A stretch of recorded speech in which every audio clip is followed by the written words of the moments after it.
OpenAI just shipped something you wouldn't expect from a software company, a physical keypad designed specifically for controlling AI agents.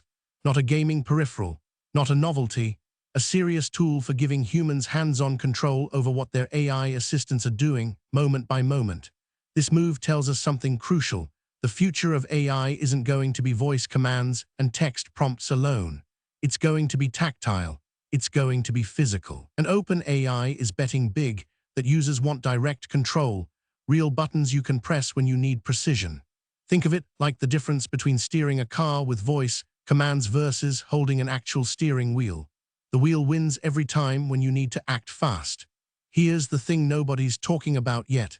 Every major AI company has been racing to make their agents faster and smarter, but OpenAI is making a different bet. They are saying what users actually want isn't just a smarter AI assistant, it's agency. It's the ability to tell your AI, hold on, let me take the wheel. That changes everything about how we'll interact with AI over the next 5 years. And this keypad is the first tangible proof that OpenAI sees it coming. To understand why this matters, you need to know what's changed in the AI world over the past year. AI agents, systems that can plan tasks, use tools, and work toward goals without a human telling them every single step, have gone from experimental to practical. You can prompt Claude or ChatGPT to handle a research task, and the AI figures out how to search the web, read documents, synthesize information, and hand you back a result. No human micromanagement needed. But here's the problem. Users hate feeling out of control.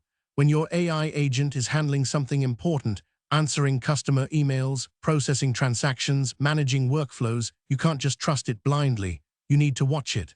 And when things drift, you need to step in immediately without typing a whole new prompt. The software approach is intuitive for simple chats, but clunky for real-time agent oversight. You're sitting at a keyboard fighting with text when you actually need to be able to stop the agent, redirect it, or tell it to retry. It's like flying an airplane with only voice commands. In theory, it works. In practice, pilots want stick and pedals. OpenAI recognized that gap, so they built hardware. So what does this keypad actually look like? OpenAI's design is elegant and simple, a programmable hardware device with a grid of customizable buttons. Each button can be mapped to specific actions within an agent workflow. Stop the current task, retry the last action, approve a decision before the agent executes it, swap between different operating modes, change how the agent prioritizes different goals. The keypad connects to your system via USB-C and works with ChatGPT's native agent interface. Here's where it gets clever. Every button press is instant. No lag, no waiting for text prompt to process. It's tactile feedback in real time. If your AI is about to perform an action and you need to hit the brakes, one button press stops it cold. Another press lets the AI correct itself and try a different approach. There's a small integrated display showing your agent's current state, so you can see at a glance whether it's thinking, waiting for input, or executing a command. The hardware is built for rapid iteration. Buttons aren't pre-assigned. You configure them inside ChatGPT's settings to match whatever workflow you're running. One user might map buttons for customer service agent control. Another might optimize for code generation oversight. It's modular, it's flexible, and it makes direct agent control feel natural instead of like you're wrestling with a text interface while trying to stay focused on the actual work. So who actually needs this? Picture a customer service manager running an AI agent that handles support emails. The agent drafts responses, flags edge cases, and waits for human approval before sending. With a keyboard, that approval process is awkward. You're waiting for the agent to finish, reading the email on screen, then typing approve or revise. With the keypad, you can watch the agent work in real time, and with one button press say good, send it. Or hold on, revise this. Same scenario in a software development workflow. Your AI agent is refactoring code. It suggests changes once you sign off and then executes the commit. Instead of typing responses, you press one button to approve, another to see the diff before it applies, another to halt and adjust strategy. Or think about a research task. The AI is pulling sources, cross-checking facts, and building a report. With one button you can tell it, I've seen enough, write up what you have. Another button says that source doesn't look reliable, skip it, and keep searching. The pattern is clear across every use case. Users want to feel like they are piloting the AI, not submitting requests to a remote system. The keypad gives you that hands-on sensation. It's the difference between dictating instructions and actually driving. Here's what makes this different from control methods that already exist. Right now, if you want to oversee an AI agent, your options are basically text or voice. Text means typing every correction, every approval, every redirect. Voice means shouting commands at your computer. Both work, but both feel like talking to a system instead of controlling it. Some teams built their own dashboard systems, clickable interfaces that let you approve agent actions without typing.